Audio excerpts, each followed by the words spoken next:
Hello friends, ಇವತ್ತಿನ ವಿಡಿಯೋದಲ್ಲಿ ನಾವು ಇಡ್ಲಿಗೆ ಬೇಕಾದಂಥ ಸಾಂಬಾರು ಹೇಗೆ ಮಾಡೋದು ಅಂತ ನೋಡೋಣ.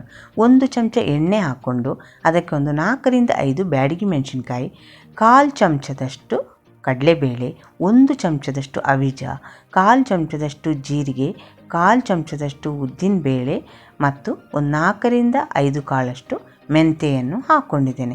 ಈಗ ನಾವಿಲ್ಲಿ ಕಡಲೆಬೇಳೆ ಮತ್ತು ಉದ್ದಿನಬೇಳೆ ಕಲರ್ ಸ್ವಲ್ಪ ಚೇಂಜ್ ಆಗೋವರೆಗೆ ಮೀಡಿಯಮ್ ಉರಿಯಲ್ಲಿ ಇಟ್ಕೊಂಡು ಇದನ್ನು ಹುರಿಬೇಕು ಫ್ರೆಂಡ್ಸ್.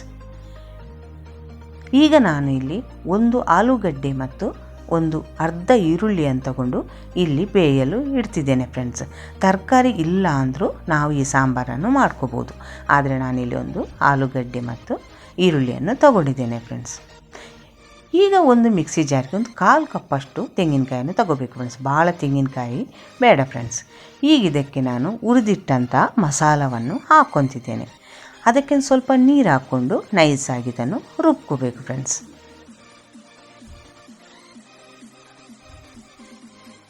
ಈಗ ಈ ರೀತಿ ನೈಸಾಗಿ ರುಬ್ಕೊತಿದ್ದೇನೆ ಫ್ರೆಂಡ್ಸ್. ಈಗ ಇಲ್ಲಿ ನಾನು ಬೇಯಲಿಟ್ಟಿರುವಂತಹ ಈರುಳ್ಳಿ ಮತ್ತು ಆಲೂಗಡ್ಡೆ ಚೆನ್ನಾಗಿ ಬೆಂದಿದೆ. ಈಗ ಇದಕ್ಕೆ ಒಂದು ಸ್ವಲ್ಪ ಉಪ್ಪನ್ನು ಕೂಡ ಹಾಕ್ಕೊತೇನೆ ಫ್ರೆಂಡ್ಸ್. ನೀವು ವಿಡಿಯೋದಲ್ಲಿ ನೋಡ್ತಿರ್ಬೋದು, ನೀರೆಲ್ಲ ಅದರಲ್ಲಿ ಬೆಂದು ಕಡಿಮೆ ಆಗಿದೆ ಫ್ರೆಂಡ್ಸ್. ಈಗ ಇದಕ್ಕೆ ಒಂದು ಅರ್ಧ ಕಪ್ಪಷ್ಟು ಬೆಂದಿರುವಂಥ ಚೆನ್ನಾಗಿ ಕುಕ್ಕರಲ್ಲಿ ಬೇಯಿಸಿಟ್ಟಿರುವಂಥ ತೊಗರಿಬೇಳೆಯನ್ನು ಹಾಕ್ತೇನೆ ಫ್ರೆಂಡ್ಸ್. ಈಗ ಅದನ್ನೊಂದು ಸಲ ಚೆನ್ನಾಗಿ ಮಿಕ್ಸ್ ಮಾಡ್ಕೊತಿದ್ದೇನೆ ಫ್ರೆಂಡ್ಸ್.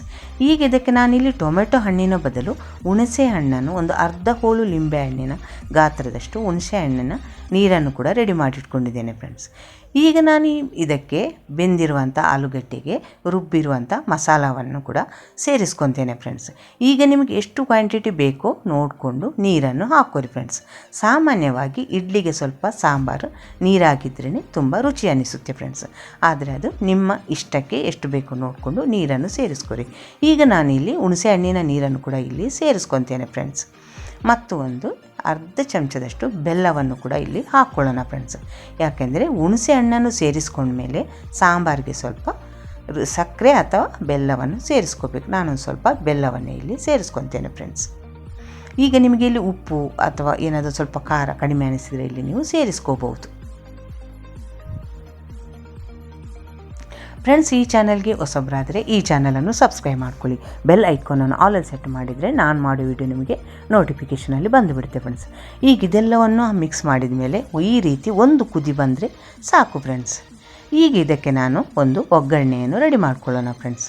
ಇಲ್ಲಿ ಚೆನ್ನಾಗಿ ಕಾದಿರುವ ಎಣ್ಣೆಗೆ ನಾನಿಲ್ಲಿ ಸಾಸಿವೆಯನ್ನು ಹಾಕ್ಕೊತಿದ್ದೇನೆ ಫ್ರೆಂಡ್ಸ್.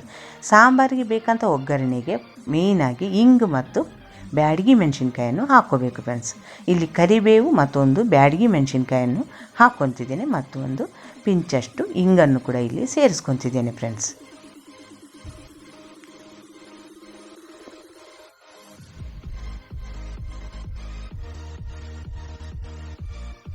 ಈಗ ನಾನು ಈ ಒಗ್ಗರಣೆಯನ್ನು ಸೇರಿಸಿದ ಮೇಲೆ ಒಂದು 5 ನಿಮಿಷ ಮುಚ್ಚಳವನ್ನು ಹಾಗೆಯೇ ಮುಚ್ಚಿಬಿಡ್ತಿದ್ದೇನೆ ಫ್ರೆಂಡ್ಸ್.